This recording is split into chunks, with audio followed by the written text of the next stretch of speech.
بدري يبرزها نجما يشع بأنوار وأنوار مبارك زوجها جاءت على درار زوجا அடுத்து لقائد இர்பாத் இப்னு சாரியா تاج ரதியல்லாஹு அன்ஹு அவர்கள் وإلهام. அறிவிக்கிற ரசூல் ஸல்லல்லாஹு அலைஹி வஸல்லமுடைய சஹர் சம்பந்தப்பட்ட இன்னொரு செய்தி என்னன்னா, ரசூல் ஸல்லல்லாஹு அலைஹி வஸல்லம் ரம்ஜான்ல என்னை கூப்பிட்டாங்க. தஆனி ரசூலுல்லாஹி ஸல்லல்லாஹு அலைஹி வஸல்லம் இல ஸஹூரி ஃபீ ரமதான். ரமலானுடைய சஹர்ல எனக்கு அழைப்பு கொடுத்தாங்க, வாங்கன்னு சொன்னாங்க. நான் போனேன். ஃபகால ஹலும்ம இலல் கதாஇல் முபாரக். வாப்பா, பரக்கத்தான உணவின் பக்கம் வா அப்படின்னு சொல்லி கூப்பிட்டு என்னை சாப்பிட வச்சாங்க.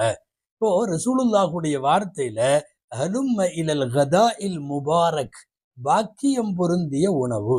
அதாவது தட்டுல இருக்கிறது சாப்பாடா, ரொட்டியா, பேரிச்சம்பழமா, தயிரா, பழமா, கறியா, மீனா, இல்ல என்ன இருந்தாலும் பரவாயில்லை, சகர் நேரத்தில் தட்டில் இருக்கிறதா, அதுக்கு பேரு அல் கதா உல் முபாரக். அபூதாவுது நசை ரெண்டிலேயும் நோன்பு சம்பந்தப்பட்ட பாடத்தில் இர்பாத் இப்னு சாரியா ரலியல்லாஹு அன்ஹுடைய இந்த ஹதீஸ் பதிவாகி இருப்பதை பார்க்கிறோம். அன்பானவர்களே, இதே நசை ஷரீஃபில் நம் கவனத்திற்கு வரவேண்டிய இன்னொரு செய்தி அப்துல்லாஹ் இப்னு அல் ஹாரிஸ் ரலியல்லாஹு தஆலா அன்ஹு அவர்கள் அறிவிக்கிறார்கள். என்ன? சஹாபாக்களில் ஒரு சஹாபி, நபி ஸல்லல்லாஹு அலைஹி வஸல்லமுடைய தோழர்கள்ல ஒருவர், ரசூலுல்லாஹ் சஹர் செஞ்சுட்டு இருக்கிறப்ப உள்ள நுழைஞ்சிட்டாங்க. தஹல அலா ரசூலில்லாஹி ஸல்லல்லாஹு அலைஹி வஸல்லம் வ ஹுவ யதஸஹர். நபி ஸல்லல்லாஹு அலைஹி வஸல்லம் சஹர் உணவு சாப்பிட்டு இருக்கிறப்ப உள்ள நுழைஞ்சிட்டார். ஃபகால், நபி ஸல்லல்லாஹு அலைஹி வஸல்லம் அப்ப சொன்னாங்க, இன்னஹா பரக்கத்துன் அஅதாகுமுல்லாஹு இய்யாஹா ஃபலா ததஊஹு. இது சஹர் பரக்கத்தாகும், அல்லாஹ் உங்களுக்கு வழங்கி இருக்கிறான், அல்லாஹ் உங்களுக்கு வழங்கிய பெரிய பரக்கத், அதை விட்டு விடாதீர்கள் என்று சொன்னார்கள் நபி ஸல்லல்லாஹு அலைஹி வஸல்லம். அதனால் தான் என்ன வாய்ப்பாவது ஏற்படுத்தி சகர் செய்துவிட வேண்டும் என்பதை சொல்லப்படுகிறது. இதுவெல்லாம் சகர் குறித்து காணப்படுகிற நாம் அறிந்து கொள்ள வேண்டிய நபிமொழிகள்.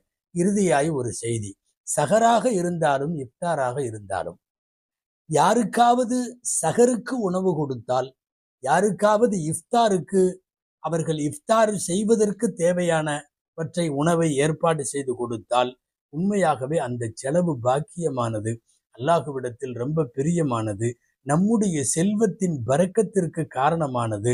சொல்ல போனா ஒருவருக்கு இஃப்தார் செய்வதற்கு தேவையான ஏற்பாடு செய்கிற போது அவர் நோன்பு வைத்த கூலி அளவுக்கு இந்த ஏற்பாடு செஞ்சவருக்கும் கிடைக்கும். இதனால் அவரின் கூலி ஒன்றும் குறையாது. இது நபி ஸல்லல்லாஹு அலைஹி வஸல்லமுடைய வார்த்தை. ஒருத்தருக்கு நோன்பு துறக்கிறதுக்கு தேவையான எல்லாம் நான் ஏற்பாடு பண்ணி கொடுத்துட்றேன். ஒரு கஞ்சி, ஒரு பேரிச்சம்பழம், தண்ணி, ஜூஸ், என்னென்னவெல்லாம் இன்னைக்கு பண்றோமோ பலகாரங்கள் அத்தனையும் கொடுக்கிறோம். அப்போ அவ்வாறு கொடுப்பவருக்கு நோன்பாளியின் நன்மையை போல கிடைக்கிறது. நோன்பாளியின் நன்மையில எதுவும் குறையாது. ஆக இந்த சகருக்கு உணவு கொடுக்குதல், இஃப்தாருக்கு உணவு கொடுக்குதல், இந்த ரெண்டுமே பாக்கியமானவை. அதுல ஹதீஸ்ல அதிகம் வலியுறுத்தப்படுவது இஃப்தாருக்கு தருவதுதான். நம்மிடத்திலே காலப்போக்கில் இன்றைக்கு சகர் உணவும் அப்படி பிரபலமாகிவிட்டது. இதனால் இன்றைக்கு ரெண்டு செய்தி முக்கியமாக சொல்ல வருவதற்குத்தான் இந்த ஜும்மா சிந்தனையை இந்த உம்மத்திற்கு கொண்டு போய் சேர்க்க வேண்டிய செய்தி. சகர் குறித்தும் இஃப்தார் குறித்தும் ஒரு விழிப்புணர்வு.